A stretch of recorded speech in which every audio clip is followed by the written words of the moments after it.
it. Wow, I am so excited to be here on this glorious day, and let me thank Thurston Alexander for that wonderful introduction.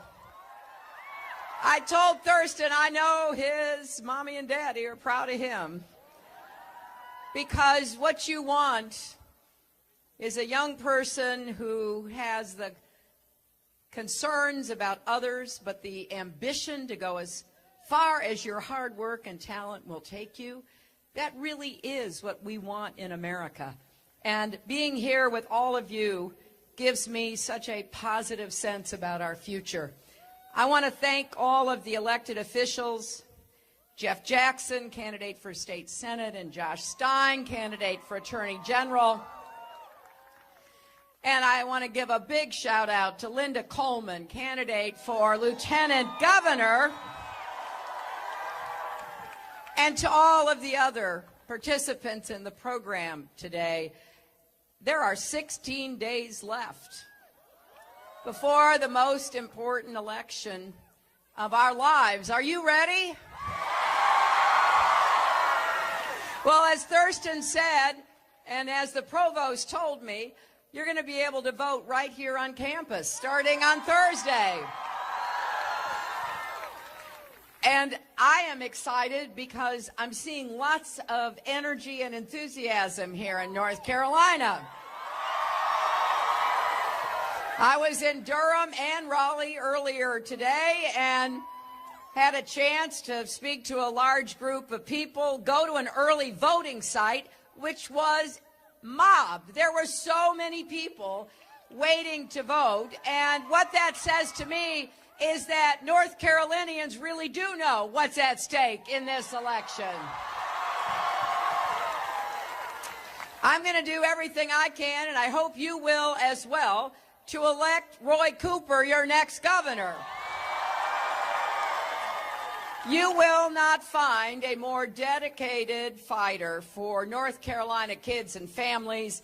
He has fought to improve the schools here. He has helped kids get health coverage. He has worked to make communities safer and protect citizens from fraud. And he has real plans to create good-paying jobs and protect the environment. He'll move this state forward. He'll stand up for voting rights for young people, people of color, people with disabilities, the elderly. He will stand up for women's health and Planned Parenthood. And he will repeal HB 2. He knows that it's not only wrong, it is bad for business. North Carolina deserves a governor who will put the people of North Carolina first, not some kind of ideological agenda that goes against the interests of the people here. And I also hope you're going to send Deborah Ross to the United States Senate. Deborah has spent her career working to open up opportunities for people, no matter who you are, what you look like, who you love. She wants every child in this state to have the same chance she did, to go to great public schools with wonderful teachers. And she believes, like I do, that the economy should work for everyone, not just those at the top. And she'll help break through the gridlock and create more jobs with rising wages that are going to make a real difference to you, particularly to young people who are finishing up your education and looking for those opportunities you deserve. And this is important when choosing your next senator. Unlike her opponent, Deborah has never been afraid to stand up to Donald Trump, because she knows he's wrong for North Carolina, wrong for America, and people of courage and principle of both parties have stood up to reject his dangerous, divisive agenda. So please do the right thing and elect Deborah Ross to go to the United States Senate. Now, did any of you see the last debate? You know, I got to tell you, I have now stood next to Donald Trump for 4.5 hours in 3 debates. Now, who says I don't have the stamina to be president and commander-in-chief? And, oh my, he said a lot of things throughout those 3 debates, but I got to tell you, there's one in particular out of that 3rd debate that no presidential nominee of either party has ever said before. He refused to say that he would respect the results of our election. Now, I have to admit, you know, when we were both asked the question, I assumed he would say what everybody has always said, which is, hey, of course, you know, because to say you won't respect the results of the election, that is a direct threat to our democracy. The peaceful transfer of power is one of the things that makes America, America. And as your Secretary of State, I visited 112 countries. And a lot of those countries are places that don't even pretend to be democracies. And then there are ones that pretend to be democracies, but if you're the political opponent to a powerful, strong dictator, you end up in exile, or you end up in jail, or you end up dead. It is not a joke. And look, some people are sore losers, and, you know, we just got to keep going.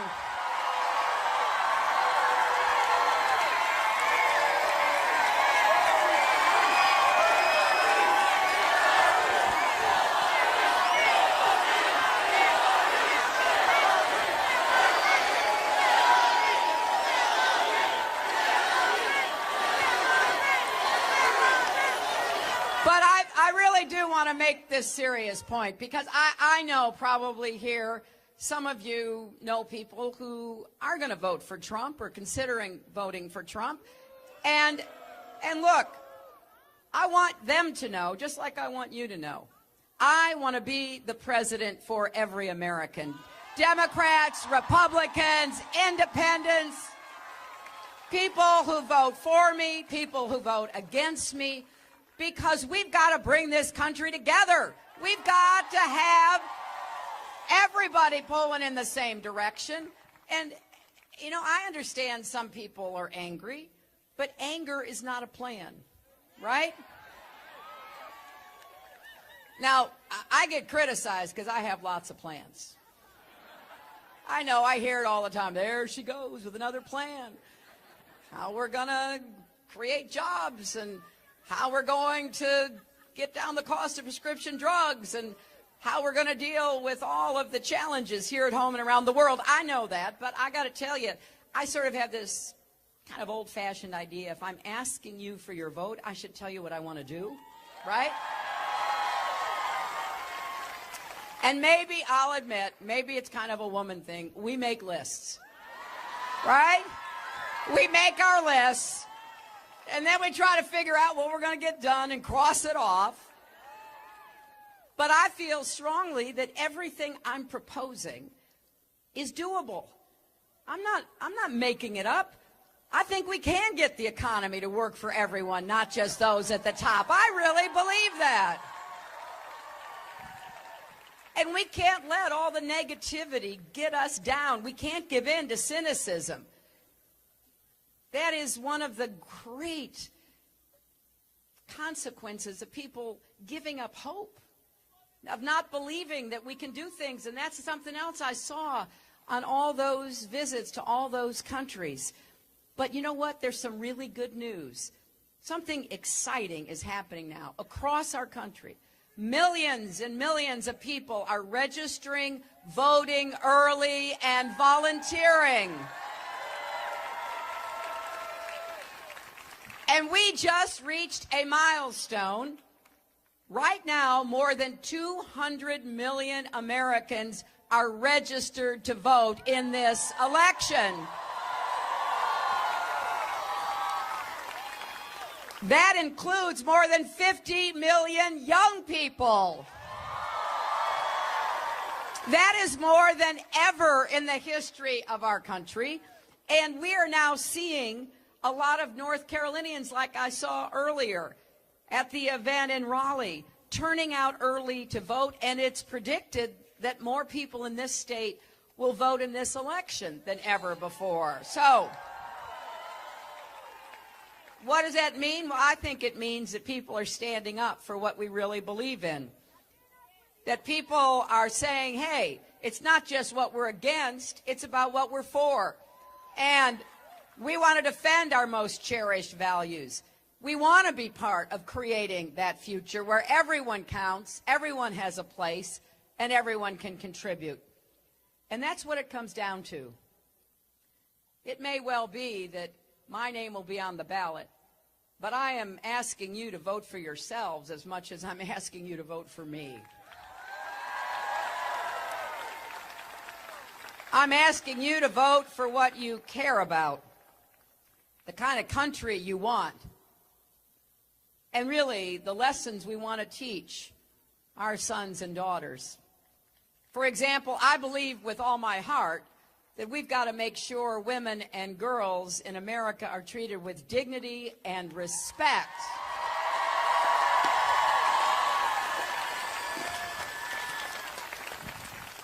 As I said in the debate, my opponent thinks belittling women makes him bigger.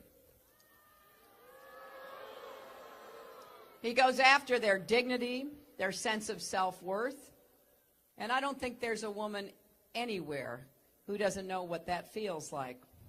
So that well may be who Donald Trump is. We have figured that out. But this election is about who we are and what we stand for. And it's up to us to make clear America is better than that. I believe that America is great because America is good. And we've got to make that true. And we have to stand up for the progress we've made, for our rights, for voting rights and civil rights, for women's rights and worker rights, for LGBT rights and the rights of people with disabilities. And we have to reform our criminal justice system so it works fairly for everyone. And I really appreciate all the young people, in fact, people of all ages who have been marching and speaking out across our country, including here in North Carolina, with Reverend Barber and the Moral Monday movement. Now, all of the challenges we face are not going to be solved overnight. I know that. But part of the great joy of being an American is to know that you can contribute to making things better for yourselves and for young people and for people who have been left out and left behind. And I so appreciated what Thurston said, because everybody has a role to play. And the choice in this election really is about what you want, what you believe for yourself and your future. See, I believe when the middle class in America thrives, America thrives. I believe we build the economy from the middle out and the bottom up, not from the top down. That's why I want us to have the biggest investment in new jobs since World War II. Now, what are those new jobs going to be coming from? Well, we have a lot of work to do to repair and build the infrastructure we need to have a competitive 21st century economy. Our roads, our bridges, our transit systems, our ports, our airports, our water systems. There is so much work to be done. But it's also some new ideas and to finish off some unfinished work. We need a new modern electric grid to be able to take and distribute clean, renewable energy across America. There are millions of new jobs associated with clean energy. And some states are doing better than others. North Carolina, I think, is now #2 in solar power in America. States across the country are beginning to understand that it's not only about fighting climate change, it's about creating new jobs and new businesses. I want to see us deploy 500 million new solar panels in the first 4 years of my administration. I want us to be the clean energy superpower of the 21st century, because I think it's either going to be Germany, China, or us. And you know what? It should be us. We've invented most of the technology. We should be making the products. And these are jobs that can't be exported. They've got to be done right here in North Carolina. I also want to see us do more in advanced manufacturing. People say, well, we can't compete in manufacturing. Well, that's probably true if you're talking about low-wage manufacturing. I'm talking about high-wage manufacturing. I'm talking about precision machining. I'm talking about 3D printing. You have no idea how much we can do if we put our minds to it, and if we have a plan bringing together business and workers and universities and colleges and everybody to say, what are we going to do to make sure we own the future of advanced manufacturing? Not Germany, the United States of America. We are also going to do more for small business, because that's where 2/3 of the new jobs are going to come from. And space is good. Space is good. We got to do more in aerospace and space technology and exploration. That's the kind of technology and innovation and research that we should be investing in. And in order to do that, we've got to have an economy that is fair to everybody. That means, number one, raise the national minimum wage so people are not mired in poverty. I also want to see more companies actually share profits with their employees. If you help to make the profit, you should share in it. And then finally, we are going to guarantee equal pay for women's work. Now, this is not a woman's issue, my friends. This is a family economics issue. If you have a mother, a wife, a daughter, or a sister who's working, it's your issue. And it is way past time for women to be paid fairly for the jobs that we do. Now, we're also going to invest in education from preschool through college and university.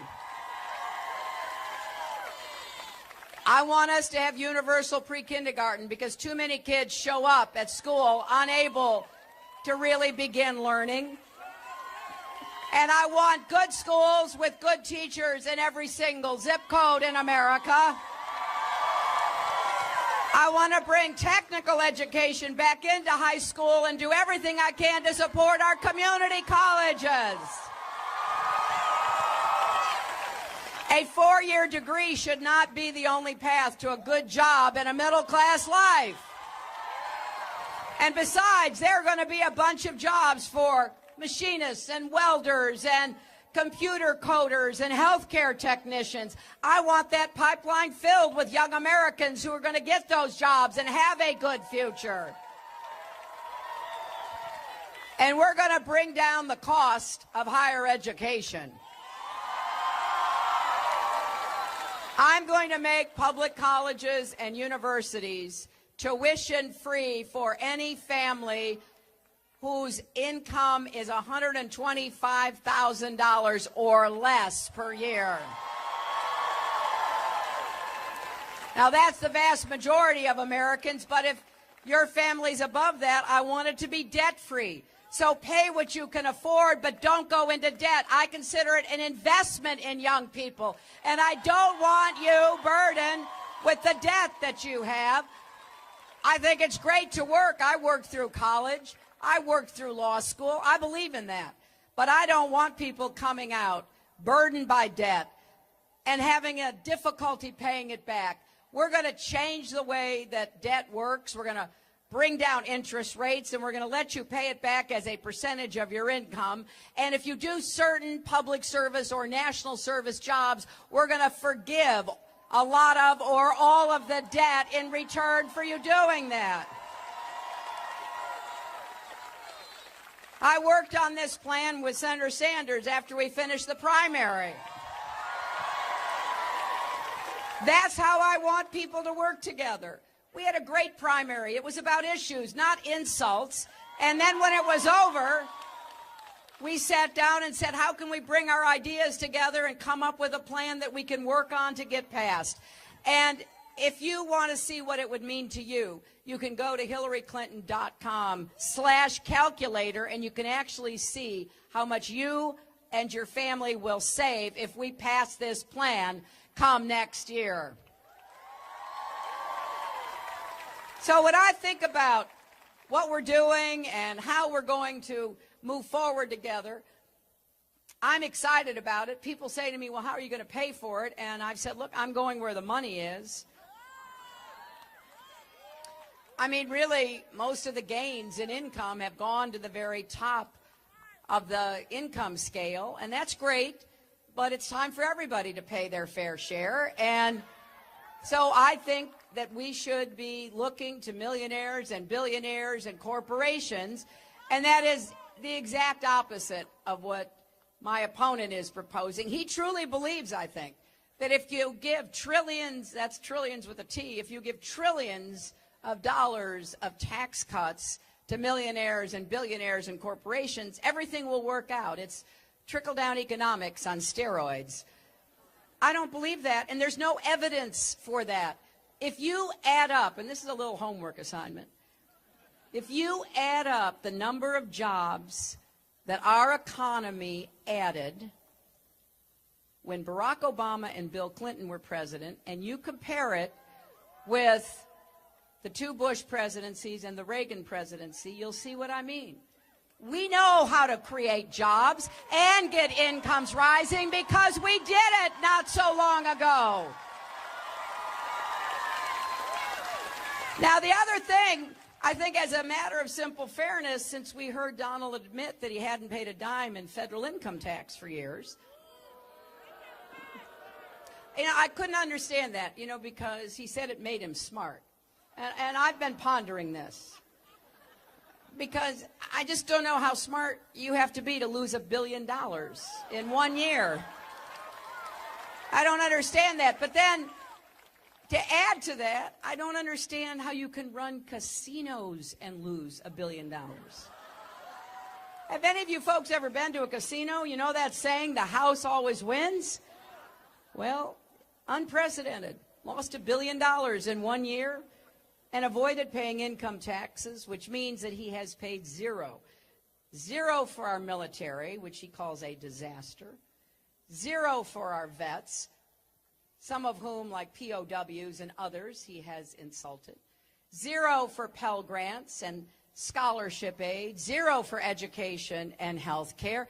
Zero for our country and its future. Now, this should not surprise anybody because, as I pointed out in the last debate, and I was surprised when I learned this, Donald has been denigrating America for decades. It didn't start with me. It didn't start with President Obama. Back in 1987, he spent $100,000 on an ad in the New York Times criticizing President Reagan. He said that we were the laughing stock of the world. Does that sound familiar? So he just loves to criticize and loves to insult.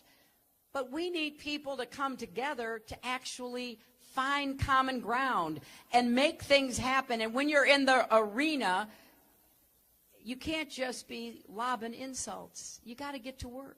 You have to roll up your sleeves. I've been privileged to know a lot of our presidents and certainly people who've run for president. I've had my differences with them on policies and principles, but I never questioned any of their fitness to serve as our president. And this one is different. This is not like anybody else who's ever run for president, who has demonstrated unequivocally that he is unqualified and unfit to be President and Commander-in-Chief of the United States of America. So here we are. We're at just about a little over 2 weeks now. And you have until November 5th to vote early at any early voting location in your county. If you don't know where you're supposed to vote, you can go to iwillvote.com. I saw a few signs here for that. iwillvote.com, and they will tell you where to go to vote. But I also hope maybe you'll get involved these last 2 weeks with us.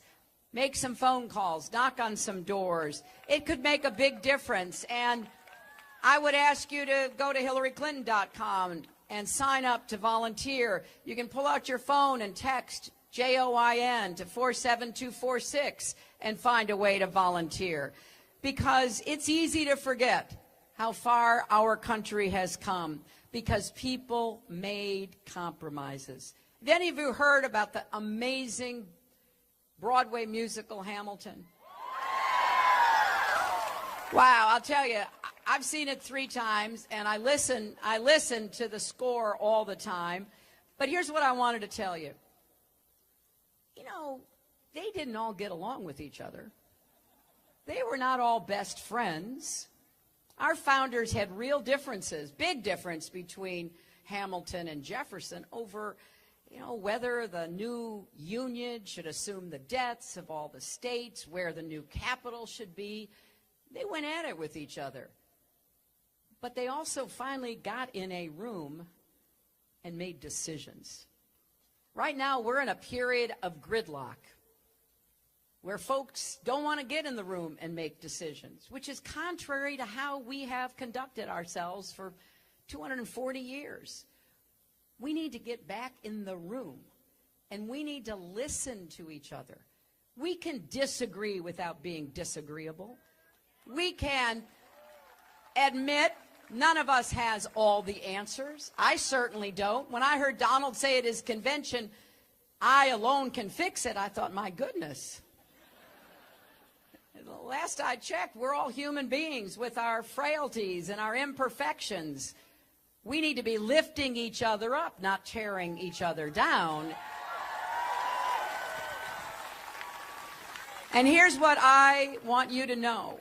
I believe America's best days are still ahead of us. I believe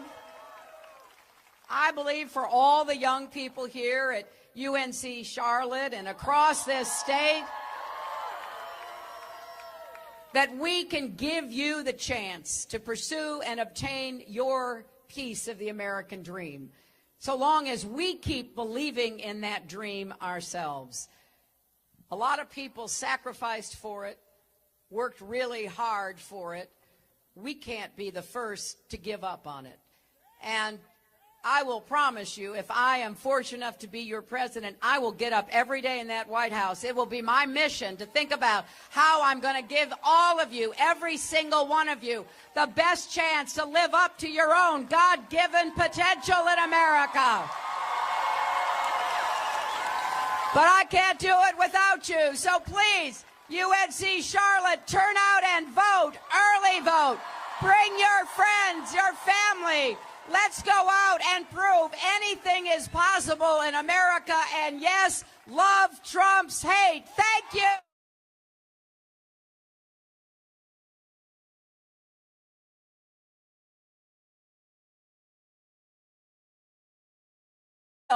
HB2.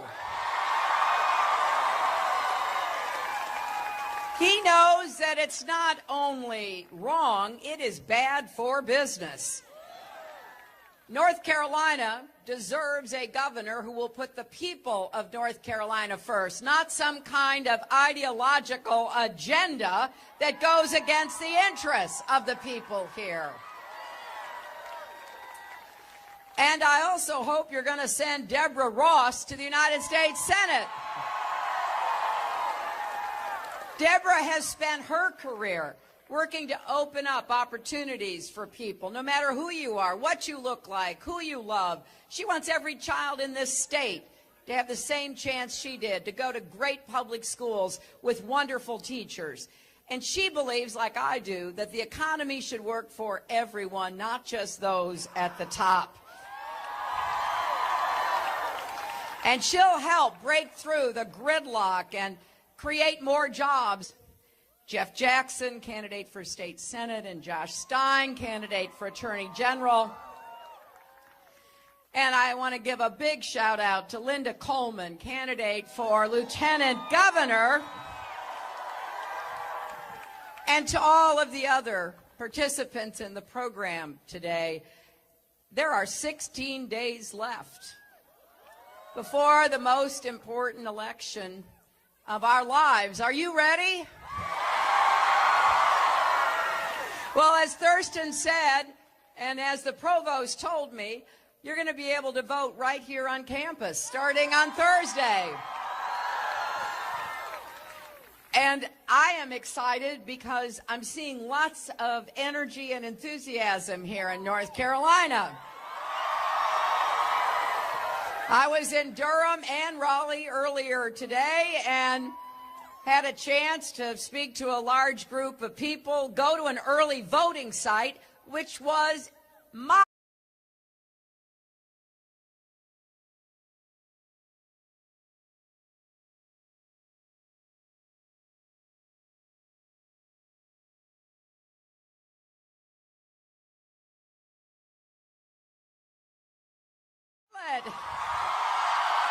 Wow, I am so excited to be here on this glorious day, and let me thank Thurston Alexander for that wonderful introduction. I told Thurston I know his mommy and daddy are proud of him, because what you want is a young person who has the concerns about others, but the ambition to go as far as your hard work and talent will take you. That really is what we want in America. And being here with all of you gives me such a positive sense about our future. I want to thank all of the elected officials. There were so many people waiting to vote, and what that says to me is that North Carolinians really do know what's at stake in this election. I'm going to do everything I can, and I hope you will as well, to elect Roy Cooper your next governor. You will not find a more dedicated fighter for North Carolina kids and families. He has fought to improve the schools here. He has helped kids get health coverage. He has worked to make communities safer and protect citizens from fraud. And he has real plans to create good-paying jobs and protect the environment. He'll move this state forward. He'll stand up for voting rights for young people, people of color, people with disabilities, the elderly. He will stand up for women's health and Planned Parenthood. And he will repeal with rising wages that are going to make a real difference to you, particularly to young people who are finishing up your education and looking for those opportunities you deserve. And this is important when choosing your next senator. Unlike her opponent, Deborah has never been afraid to stand up to Donald Trump, because she knows he's wrong for North Carolina, wrong for America, and people of courage and principle of both parties have stood up to reject his dangerous, divisive agenda. So please do the right thing and elect Deborah Ross to go to the United States Senate. Now, did any of you see the last debate? You know, I got to tell you, I have now